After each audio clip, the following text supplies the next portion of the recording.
katakatakang confluence of cases in one, with one particular religious organization that just so happens to own a media company, and that media company's franchise just happened to be canceled today or withdrawn today. At least it was passed by Congress. Dadaan pa yan sa Senado because it is a law. So we have to see, di ba, kung sasang-ayon ang ating Senado. So, ano pa? It seems that there is no opposition. Now, in Marcos Sr.'s time, there was an opposition, but this opposition was allegedly repeatedly silenced.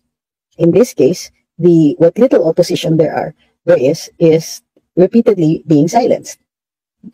And how else are they preventing free speech? Well, there's at least one very high official who keeps buying up companies.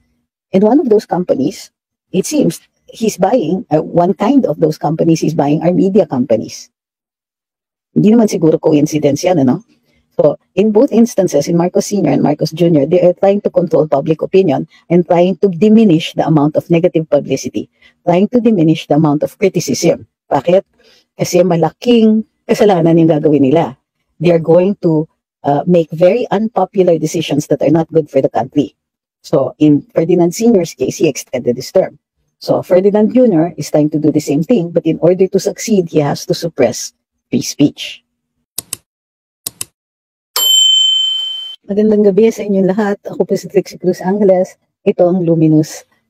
Pasensya na po, medyo ginabi po tayo, pero tinapos ko muna yung live tungkol sa rally, tapos matapos ko pong narinig yung sinabi ni Pangulong Duterte. I really tried to get this to get started. Nakapajama na ako, pasensya na po. So the important part of what former President Duterte said today, we'll do a short live now and then we'll try again tomorrow morning para mas marami pa tayong mapag-usapan tungkol doon.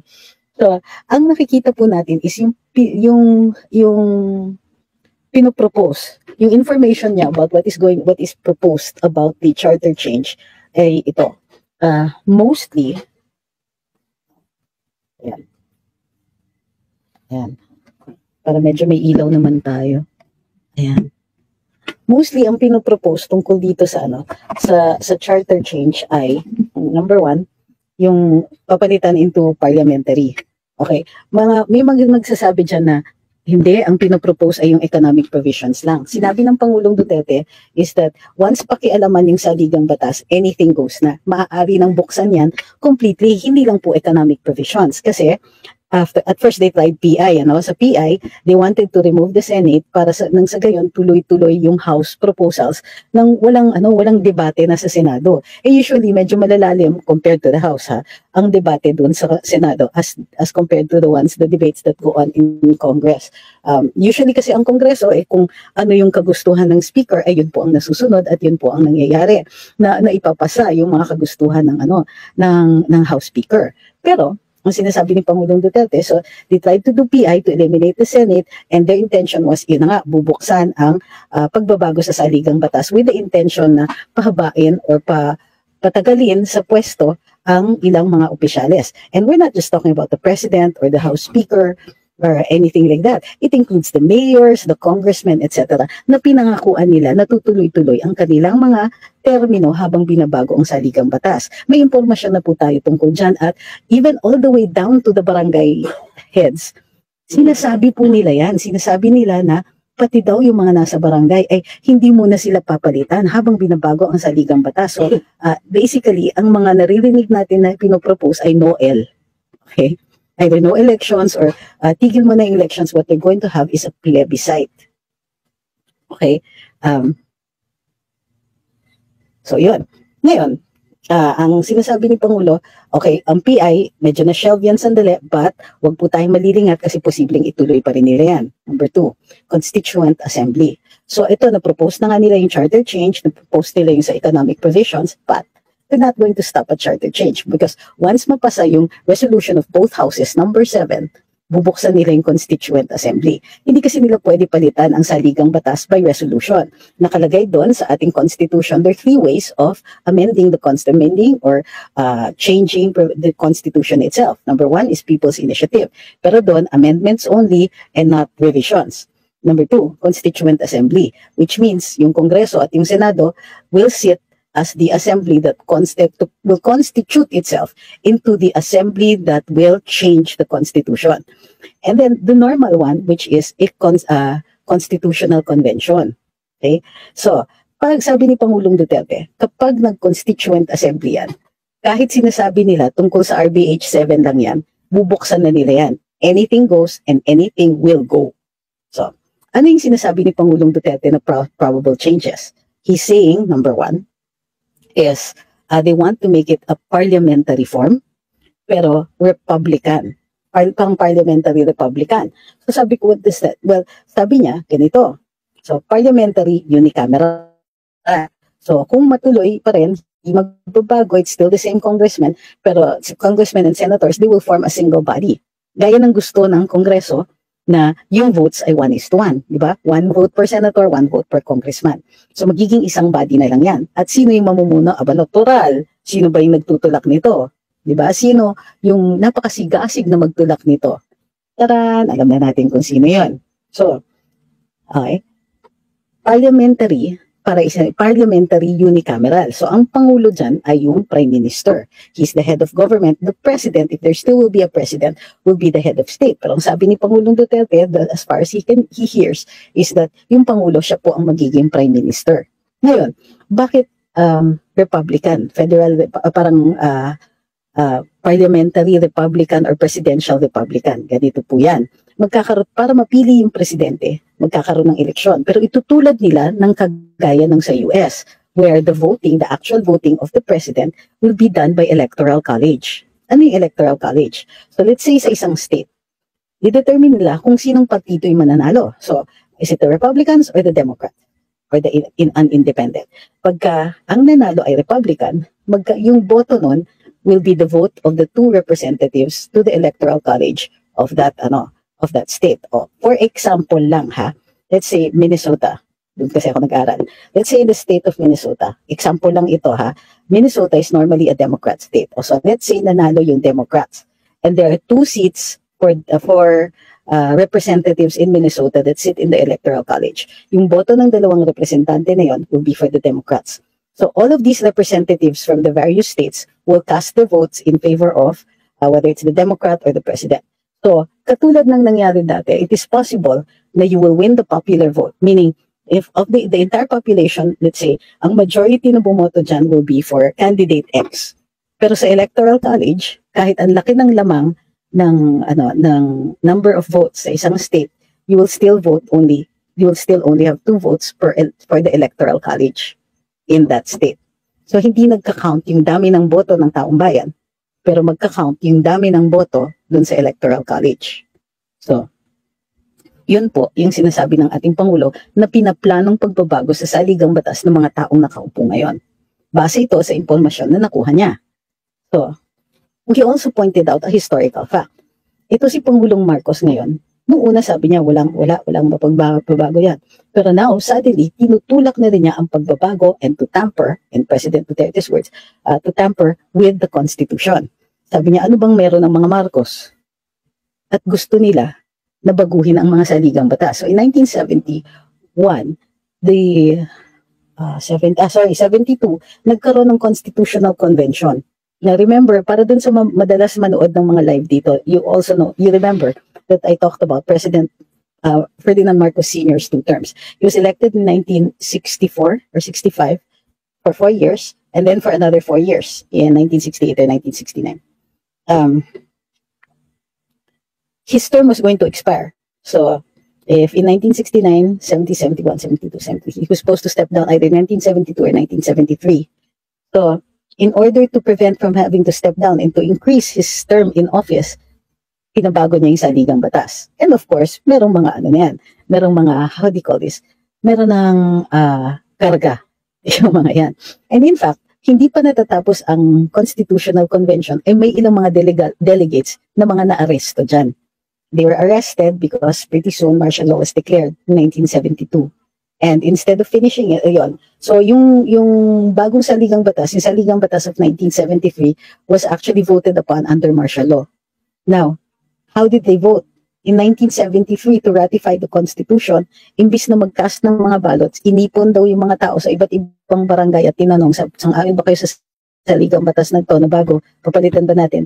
So it was aye or nay. And it appears, because there's no record, that everybody approved of the changes to the Constitution. And so we have the 1973 Constitution. Hindi po si Presidente nagsabi nito, ako ang nag-research nito. Okay? So, now, Marcos Jr. has not declared martial law, pero it feels like he has. What's happening? May suppression of opinions. May suppression ng mga vloggers. May, for some reason, napakatahimik ng traditional media. So what's going on? Diba? May mga natanggal na mga hosts, may natanggal na prangkisa. Merong mga katakatakang confluence of cases in one, with one particular religious organization that just so happens to own a media company, and that media company's franchise just happened to be canceled today or withdrawn today. At least it was passed by Congress. Dadaan pa yan sa Senado because it is a law. So we have to see, di ba, kung sasang-ayon ang ating Senado. So, ano pa? It seems that there is no opposition. Now, in Marcos Sr.'s time, there was an opposition, but this opposition was allegedly repeatedly silenced. In this case, what little opposition there is repeatedly being silenced. And how else are they preventing free speech? Well, there's at least one very high official who keeps buying up companies. And one of those companies, it seems, he's buying, one kind of those companies he's buying are media companies. Hindi naman siguro coincidence yan, ano? So, in both instances, in Marcos Sr. and Marcos Jr., they are trying to control public opinion and trying to diminish the amount of negative publicity, trying to diminish the amount of criticism. Bakit? Kasi malaking kasalanan yung gagawin nila. They are going to make very unpopular decisions that are not good for the country. So, in Ferdinand Sr.'s case, he extended his term. So, Ferdinand Jr. is trying to do the same thing, but in order to succeed, he has to suppress free speech. So nakikita na po natin. Not only that, President Marcos Sr. Jailed many of the opposition, and here, President Marcos Jr. is ensuring that the major critics are either going to be removed from their jobs in media. Does this sound familiar? Okay. There are two at least who were arrested or detained by Congress. May mga hosts na nawalan ng trabaho with no explanation. May mga tao na mga ina-attack yung mga accounts.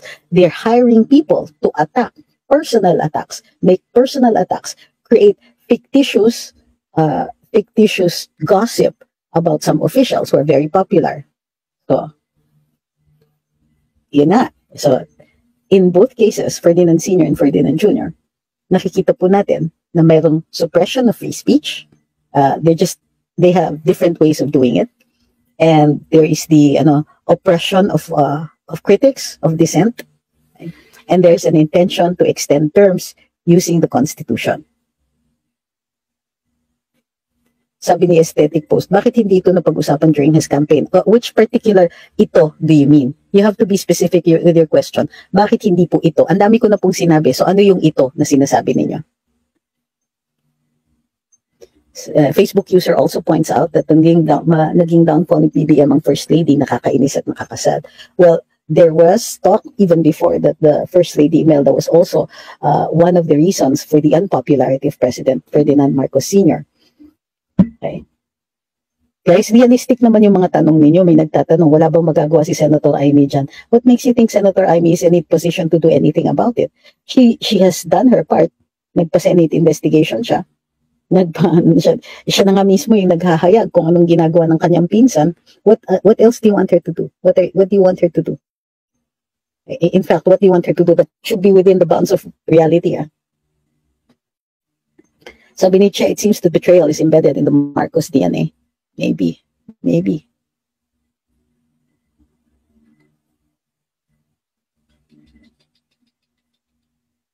Sabi ni Hazel Eyes, sa wakas nakahabol sa live.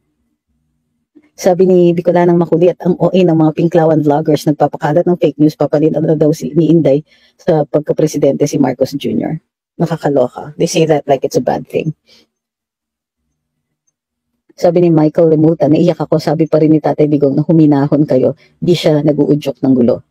Did you listen to him carefully? I don't think that's exactly what he said. He said, huwag kayong sumugod. Okay? But you forgot one word that he mentioned. Huwag muna kayong sumugod. Okay? Go back to it and listen very carefully to what he said. Do not forget a single word. Do not omit a single word that he said. He was very precise. Remember that President Duterte is a lawyer, and all of these things, he calculates that. Minsan nagkakamali siya ng calculation, not saying that he's perfect, but in this particular case, I listened very carefully. He mentioned the word muna. Okay? Sige, what he's saying is this is not the time. Now, if you look at the timetable, why isn't this the time? Well, number one, he mentions the term critical mass. He doesn't want there to be, any huge upheavals in government caused by a small number of people. Di ba ang reklamo natin sa EDSA 1986 is that hindi ganun kadami, hindi representative yung mga tao na nandun sa EDSA of everybody in the country. So critical mass. That's why umiikot ang ating dating Pangulo. He doesn't just get the opinion of people in Metro Manila. No, that would be ridiculous. But he goes around the country. So first he was in Davao, then he was in Cebu. Today he was in Diwasang Bonifacio. So will there be more? I think so. All signs point to that. No, sabi ni observant ni, if Congress will make a resolution that they will not touch term extension, will that set to ensure, ano po yun? Please guys naman, please. Ayusin niyo naman yung mga tanong so we don't waste time reading it. Sabi ni Marvin Cadiente, I can sense na parang may plan si PRD the way he spoke a while ago. He's too calm and cool kanina. That's not enough evidence. But if you listen to what he says, and especially listen to the word muna, then you will understand. He says this is not the time for any mass movement. But he didn't say it that way. He didn't say this is not the time for any mass movement. This is not yet the time for any mass movement. So, listen carefully.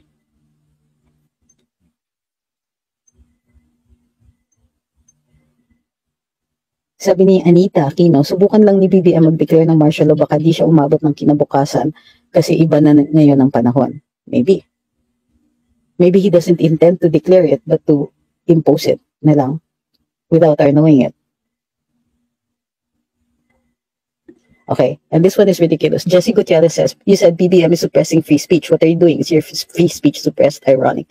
Don't be ridiculous, Mr. Jesse Gutierrez. My free speech is indeed suppressed. I was removed from my job and a radio station and where I was able to reach a wider audience. Of course, my speech is being suppressed.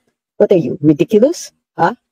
You honestly think you can come up here and say that we are not being suppressed? The government is hiring trolls, and hiring them. Yes, we have first-hand knowledge of this information.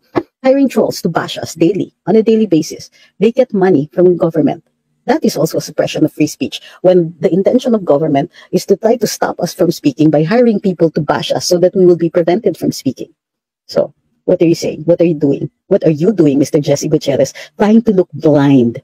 Trying to look at only one thing. Thinking that just because I am allowed to speak here, this was not my original platform. I had a radio program. Okay? Don't you even wonder about that?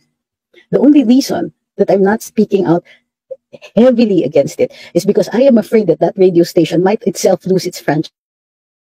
That was one of the reasons I had to leave. It was me or the franchise. So don't tell me that my free speech is not being suppressed. You don't know anything. And to quote Game of Thrones, you know nothing, Jesse Gutierrez.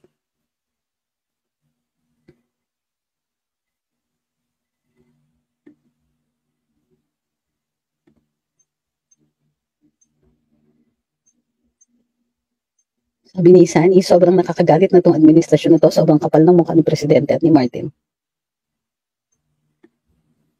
Sabi ni King Duran, naniniwala po talaga ako na inilaan na talaga ni Tambaloslos ang franchise ng SMNI sa ABS-CBN. Well, that's possible.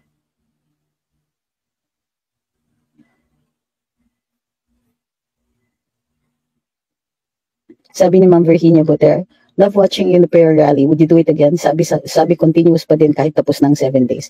Yes, as a matter of fact, once I return to Metro Manila, I will be back there. Sabi ni Ma'am Isa, he said, huwag muna.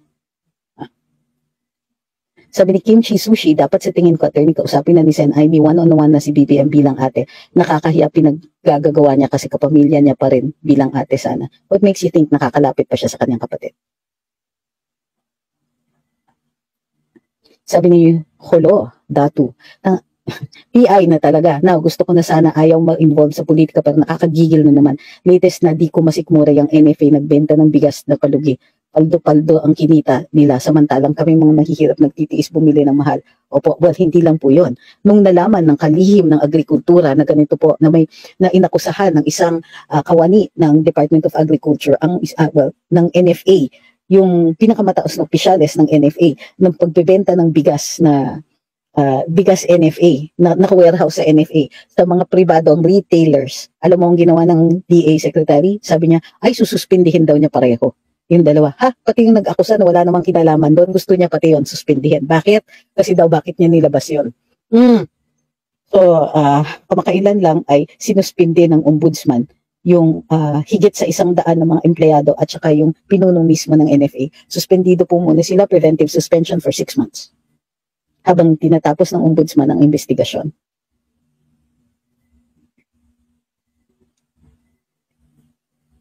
Very clear ang message ni tatay, darating talaga tayo sa finale. Yung binaliktad niya ang mic after saying na bongbong pasyal-pasyal ka lang.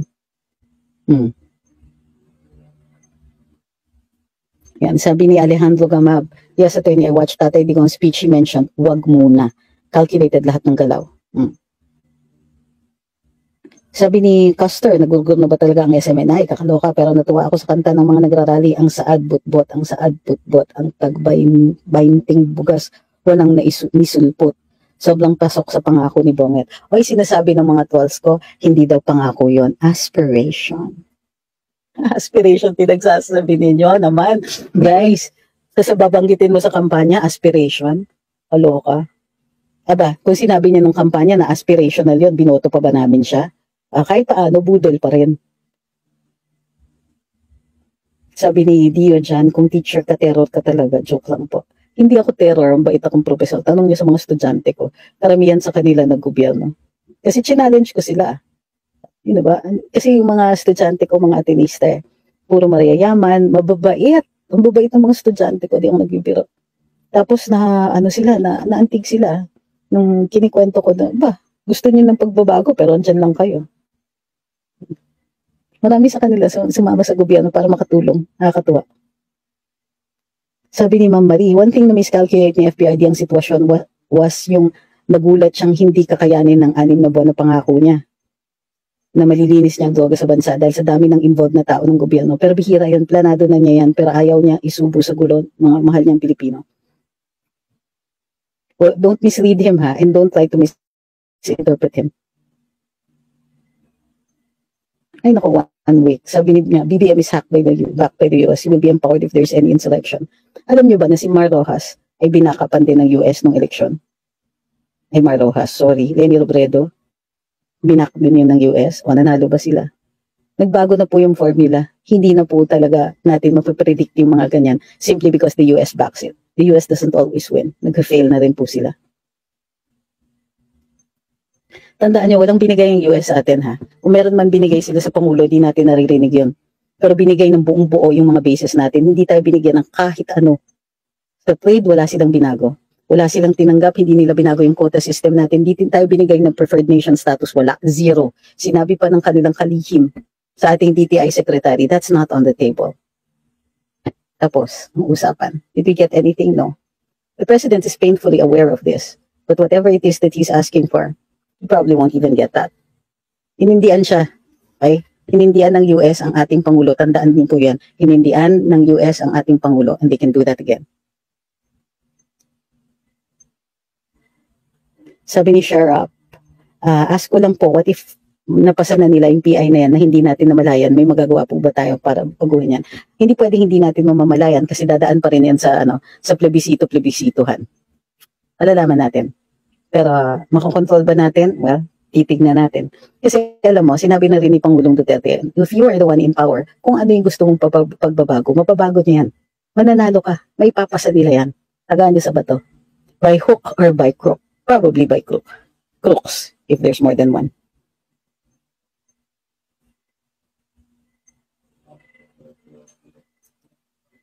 Sabi ni Onilu, mas dadami pa ang sasali sa rally kasi nanawagan at nag-invite pa si Kong Alvarez sa mga taga-ibang lugar. May nag-join pa yan galing sa mga ibang provinces. At tawa naman ako sa inyo dito. Dito kayo nakafollow pero not once have you given me credit for increasing the number of audiences anywhere. Sabi ni Armand Arbolado, I used to admire Marcos Sr. when I was a growing child, but by the time in college, I abhorred everything about Marcos, and more so now that the junior is in power. Philippines is effed up because of the one in power is powerless.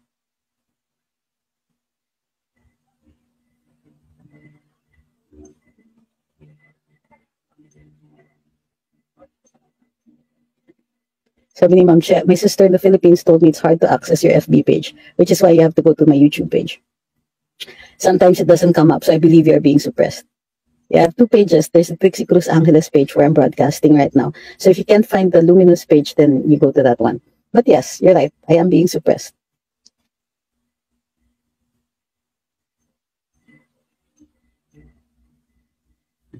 Sabi ni Drew, hi, last term na po ba ni Tambi sa Congress? Maybe that's the reason why he's pushing to remove the term limits because he knows he's not popular enough to get a Senate seat.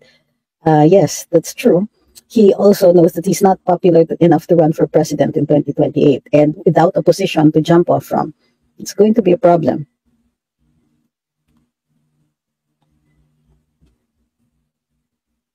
Sabi ni Nerdy, sabi nga ni FPRD palagi, there's time for everything. Ang important, ipagpatuloy lang natin ang pag-ingay at ikalat ang ating direksyon. Tama si FPRD, wag muna. Sabi ni Crank Brothers Vlog, kung teacher kita araw-araw ako papasok. Wala pa pong barya. Gabi na wala ng barya.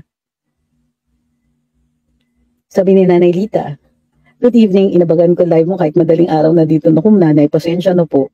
At something had came up and kinailangan ko pang asikasuhin yan. Sabi ni Tyra, is it possible na mabayaran ng mga pulis at sundalo well, yes, it's possible. When they're in power, it's quite possible that they don't even have to pay. Sabi ni Joma, kung aspiration pala, lahat pala ng pinangako niya is aspiration. Binudol nga talaga tayo kung ganun. Correct. They just proved the point. Budol talaga. Sabi ni Aesthetic Post, bakit po yung mga tao sa loob ng Malacanang, sinaputing ahas, hindi pa sila magalit kung nakikita na nila na mali ang ginagawa ng ating pinuno, kung talagang mahal nila ang ating bayan? Aba, bakit ina-expect niyo ba na hindi sila kasama ni Pangulo? Sama-sama sila.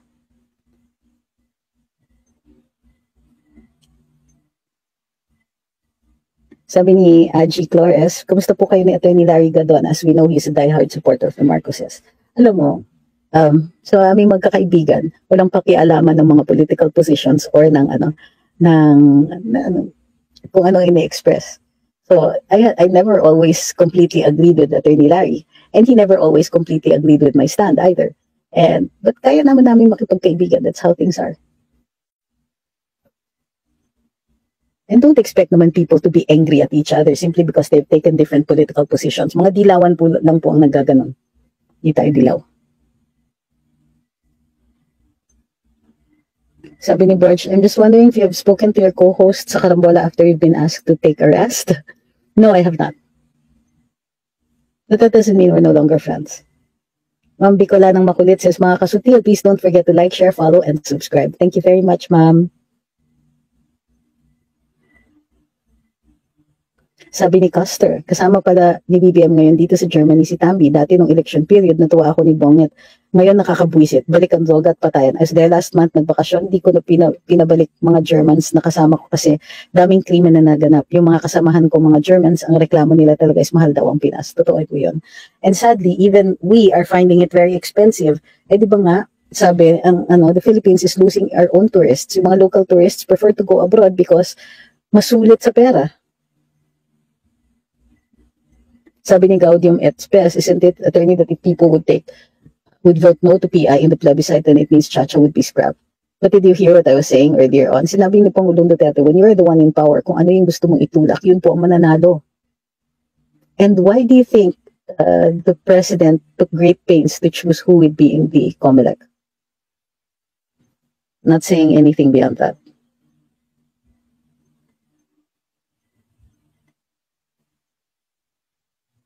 If you're going to ask me a question, then say yes or no only. I'm not gonna answer it.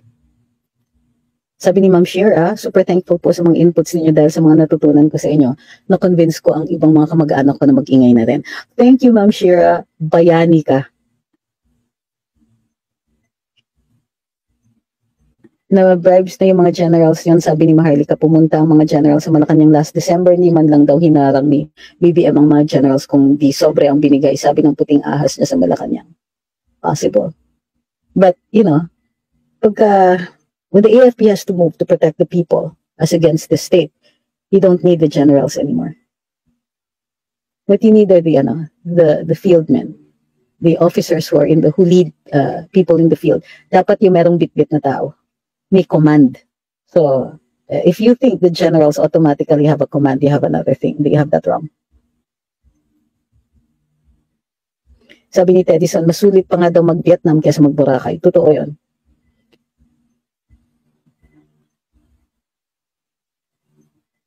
Sabi ni JP, marami pang taon ang natitira. Marami pa silang pwedeng gawin. Naglilikom na sila ng pera ngayon. Unti-unti na silang nag-i-implement ng mga plano. Kung hindi pa oras, kailan po kaya? Anong pwedeng gawin habang nag-iintay? Ang dapat ginagawa natin is, yung binanggit ni Presidente Duterte, achieve critical mass. Diba? Didn't he mention that? I hope you were listening. What's critical mass? You need a lot of people. And we don't mean a lot of people just to congregate in one place. You need the country to sit up and take notice. Ano yung sinasabi ni Maharlika? Speak up. Stand up. Yeah. Move the hearts and minds so that the time comes that the bodies have to move, the hearts and minds are already convinced. Sa tingin ninyo, there are enough people convinced simply because you are convinced. You have another thing coming. We have more people to convince. Not just convince. Galit na yung mga tao. Actually, marami nang galit. But making those people understand that there will come a time when they will have to move. Then, we have to prepare them for that as well. Hindi enough yung galit yung mga tao. Oo, alam natin galit sila. Everyday, nire-report natin, ganito yung mali na ginawa. Ito na naman, meron na namang mali ginawa. Ito na naman, bumiyahe na naman. Ito na naman, sinabihan tayo, hanggang ngayon wala pang totoong Maharlika funds. Ito na naman, maliit pa rin ang budget para sa mga loans sa mga magsasaka natin. Ito na naman, mahal pa rin ang bigas. Ito na naman, magpa-price increase na naman ang kuryente at saka tubig. Ito na naman, price increase na naman sa transportation. And we cannot blame the operators for that. Because, anong gagawin natin? Mahal talaga ang krudo. Mahal talaga ang transportasyon, mahal ang repairs, mahal lahat ng mga bilihin dito sa Pilipinas. Buti pa yung mga bilihin, mahal. Sabi ni Onilo, aba, kasama pa talaga si Tambi sa Germany ha. Mag-iinuman sila doon at magsasayan na sa nangyari today sa contempt at revoked. Oo.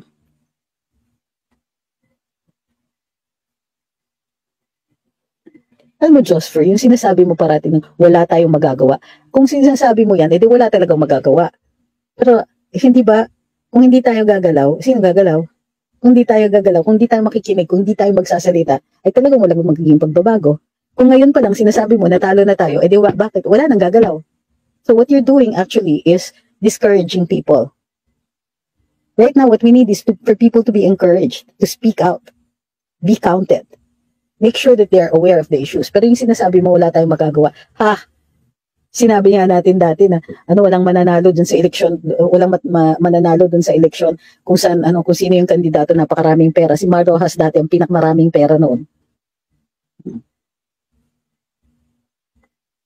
Kamali ako kanina, Lenny Robredo. Mali. Lenny Robredo pa rin tumakbo against Marcos Jr. Si Mar Rojas noon. So, if you say talo na, talo na. Pero my gosh, won't you at least try? Sabi ni Mac and Cheese, you have a very lovely soothing voice which normally would lull someone to sleep, but the firmness in your conviction keeps me awake. Instead, for you are someone worth listening to. Thank you very much. But I think it's more important not who I am or that I am someone, whatever, but what I am saying. Sabi ni Ma'am Marie, new company from Korea ang magiging supplier ng machines and materials for the next elections. Nakakatakot po ka Smartmatic Part 2 kasi lawyer ni PBBM si Garcia. Delikado rin ang plebisito. That's my point. Do you really trust this government to conduct a fair plebiscite? I don't trust this government to play Holland without cheating. Sabi ni Yong, everything just falls into place perfectly dahil may time pa tayong maglikom ng mas maraming tao nationwide habang papalapit ang July. Yes, in fact, naririnig ko na naman yung mga rehash ng mga argumento. Mga tipong, kung may video, bakit hindi yan ilabas ngayon? Well, number one, kung may video, hindi ko ilalabas yan ngayon. Bakit? Wala pang critical mass. Hindi pa po tayo maabot dun sa punto na yan. I think that a majority of people are already angry at this administration. But turning into that anger into the anger that moves things, into anger that changes things, that's a different thing. Galit tayo personally, syempre, malambili yan. Punta ka sa palengke, buisit ka na. Babayad ka ng pamasahe sa jeep, asal ka na. Pagbukas mo ng social media, makikita mo sa ang presidente lumipad na naman sa kung saan, wala namang uwi. Mga pledges, wala.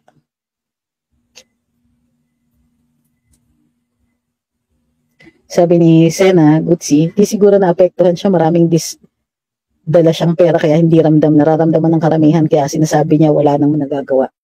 Siguro. Sabi ni Mama Rilu, try natin i-share sa mga families natin o GC para dumami tayo. Correct. Show that tayo, yung isa dito nagsalita na kumbinsi niya pamilya niya. Kahit pamilya lang natin kumbinsiin natin, malaking bagay na po yan. Lalo na kung botante yung mga pamilya natin. Pangalawa, baka kailangan natin mag-sorry dun sa mga taong nabudol dahil sa atin. Ay nako, pasensya na po. Pero kinokorek po namin yung aming pagkakamali by telling you what is wrong with this administration.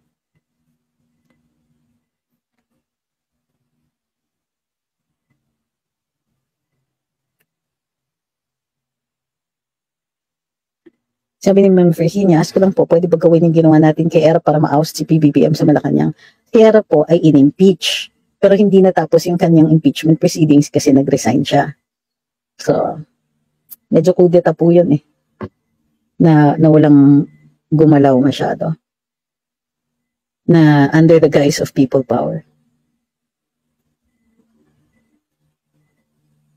Sabi ni Rosary, what is worrisome is this admin was able to gag the mainstream media. Ontiveros is more powerful than Aimee. The PI is on its way to be pushed through. SMN and his franchise has been cancelled. And don't forget, well, yeah, more powerful than Aimee. I'd say more powerful than Robin.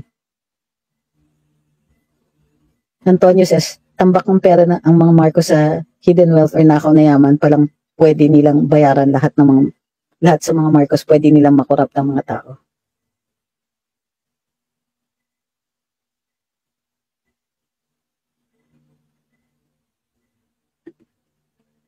Sabi ni Ma'am Ana, need natin well, be careful how you phrase that. Tama pa yan, para hindi dapat tayo naghihikayat ng mga tao gumawa ng krimen. Sabi ni Hulo, bakit kaya may mga tao na pag di napagbigyan sa pwesto ay bitter, panay na lang paninira na wala namang kwenta? Dear Hulo, paparinig ka? Hindi ka siguro nakikinig sa mga kwento dito. Hindi napagbigyan sa pwesto? Sinong pinagsasabing hindi napagbigyan ng pwesto? At sa tingin mo, ganyan sila gagawin sila ng ganyan simply because they're bitter about not having a position? Ibig sabihin ba nun na hindi tama yung mga sinasabi nila? Halimbawa, pag sinabi namin mahal ang bigas, sasabihin bitter lang kami. Punta ka sa palengke, 60 pesos ang bigas. 58 at the lowest, yun yung masamang quality. So, anong kinalaman ng kabiteran ng mga tao sa presyo ng bigas? Dililihis mo lang kasi yung conversation. What you're doing is an ad hominem. Sinasabi ninyo na yung mga tao, bitter lang. Which you're trying to equate with it not being true. Yung mga sinasabi ng mga tao na sinasabi mong bitter. Ngayon, kung bitter lang sila, ibig sabihin ba mababa ang presyo ng bigas? See, what you're doing is you're attacking the person who said the things, but not exactly attacking the argument. So when a person like me says, mahal ang presyo ng bigas, mahal ang tubig, kuryente, transportation, kahit sabihin mo pang bitter ako, it doesn't change those facts. Doesn't change the price of rice, doesn't change the price of water, doesn't change the price of electricity. It doesn't change the fact that you're just here to try to discredit people who are telling the truth. So, good luck. I hope you have a good life.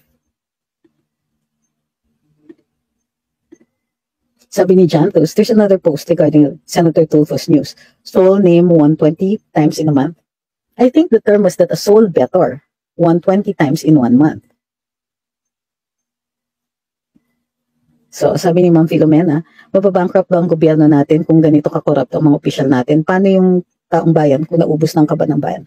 Well, hindi siya talaga exactly mauubos because people are still paying taxes. But, if it comes to the point where people lose their faith in government, they will stop paying taxes. And yan, magdi-diminish na. But right now, nagpapakasarap sila because people, the money is still coming in. There's also government agencies or government institutions na may pera.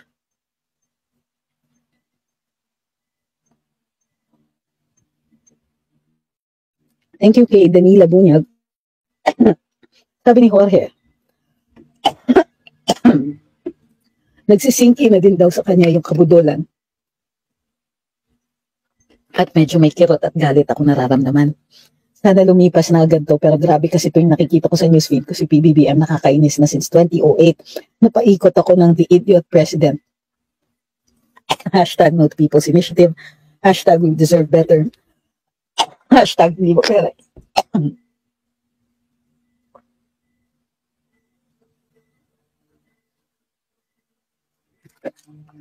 Excuse me.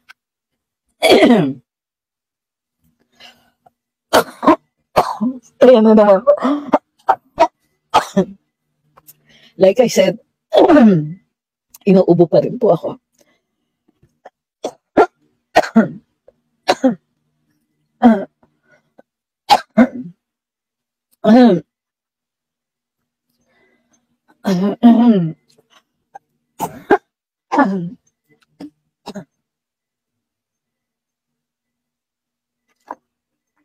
Okay. Thank you for being patient.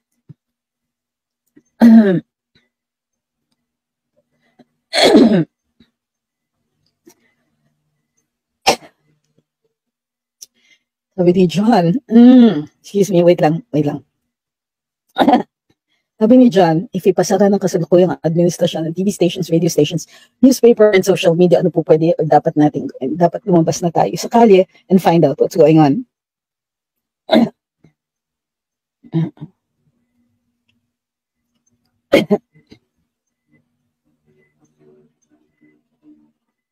Sabi ni John Wise 91, kumanda naman kahit paano ang ekonomiya, investments, relasyon natin sa ibang bansa at iba pa nang nakita natin sa pamumuno ni FPRD.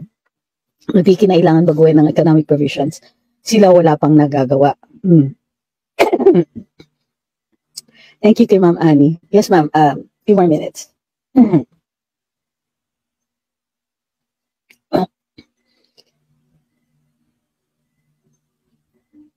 Sabi ni Jose, pinakancel na po prangkisa ng SMNI ng Congress, tuwang-tuwa si Cash Jarrett at ibang bayaran ni Tamba. Well, expected naman po yun. I think we should stop being affected by these people. Their opinions don't matter to us. Don't listen. Di syempre tatawa yung mga yan. Syempre matutuwa sila. Hindi naman nila habol ang kapakanan ng bayan. Hindi naman nila habol yung free speech. Hindi naman nila habol, hindi nga nila yata naiintindihan yung konsepto ng malayang pananalita at pagpapahayag, di ba? So,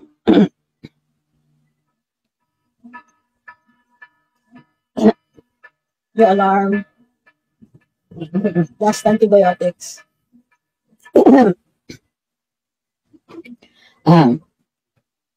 Sabi ni Antonio Panilagaw, lalong kawawalang mga Pilipino, swerte ang mga Marcos, may hidden wealth o nakaw na yaman, wala na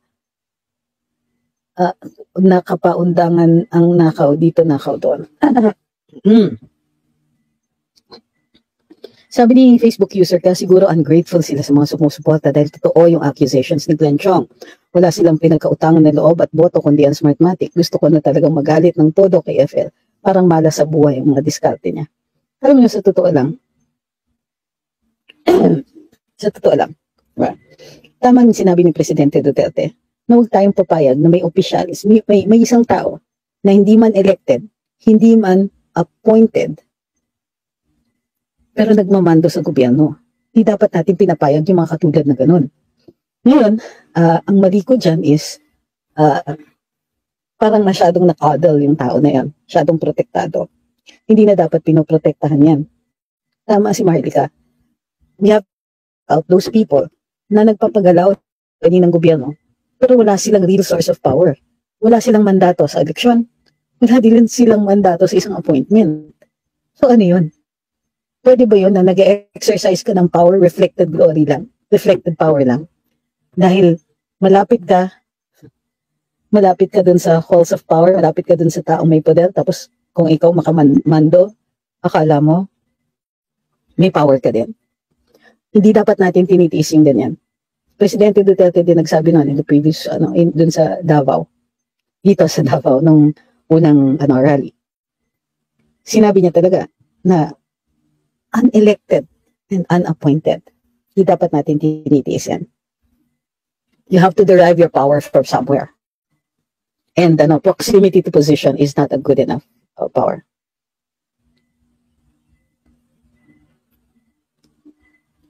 Guys, yes, thank you for the remedies. Thank you very much. I appreciate it. Feel na feel ko yung care ninyo.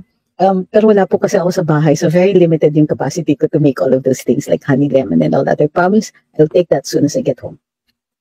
Okay? Yes po, patapos na rin po tayo. Naka 1 hour na tayo. Sabi ni Ma'am Edith, may napanood akong stand-up comedian, sabi niya, isang American government official, Paul Veronic. Sabi pa niya, paano kaya makipag-deal sa ibang official yon? Ganito siguro, boss, sige na, pirma ka na ng contract. Sabi ni George, Attorney Chicks, you need to rest. Yung ubot, sipon at allergies, sanhi ng pagbabago daw ng panahon. Yung sa akin, ilang linggo din, pabalik-balik yung ubot katinang lalamunan, pero nakuha naman sa Solmix at Pactidol at maraming tubig. Yes po, para ako napapagalitan.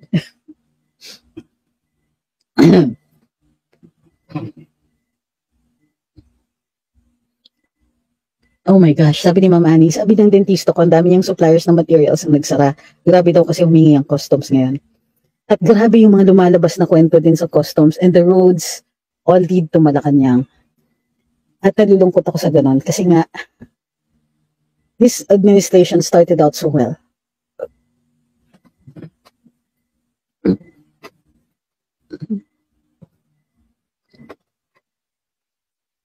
Sabi ni Ma'am Luan, saka let's talk muna, kaya namin mag-wait kailan pwede mag-live. Oregano o time tea.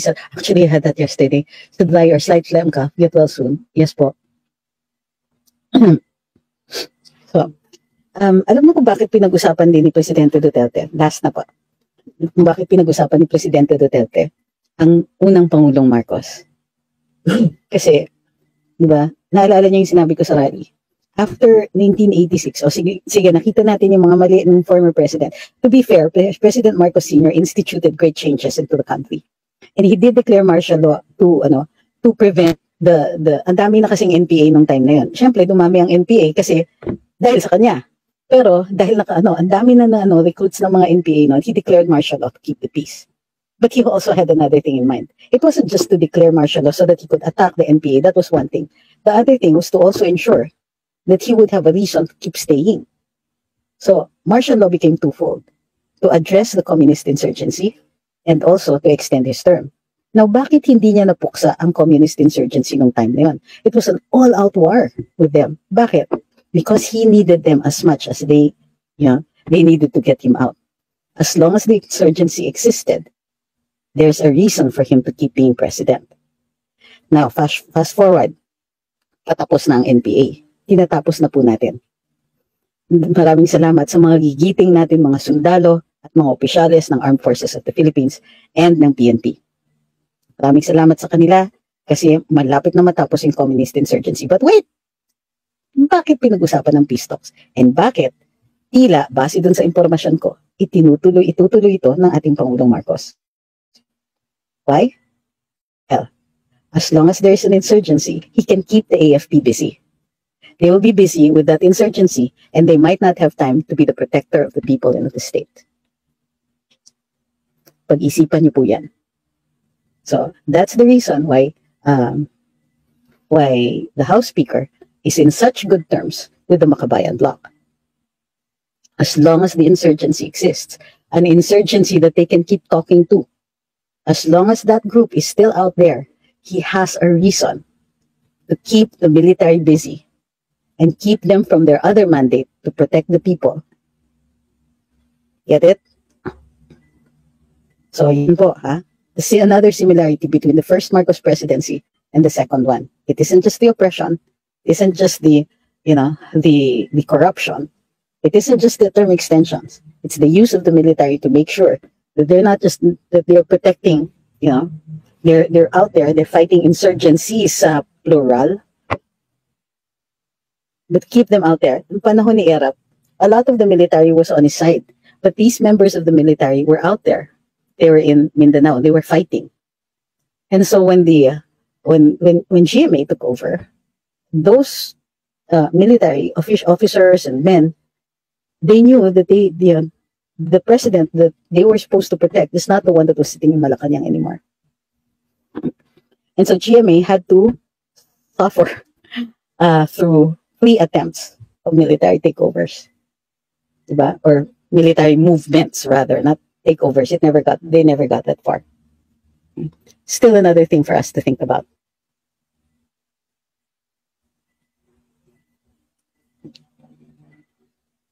Correct. Sabi ni Tress Gaming, that's why they're provoking and instigating a China war. It's to keep the AFP busy. Because unlike in the first Marcos presidency, that provision in the Constitution did not exist then. It exists now.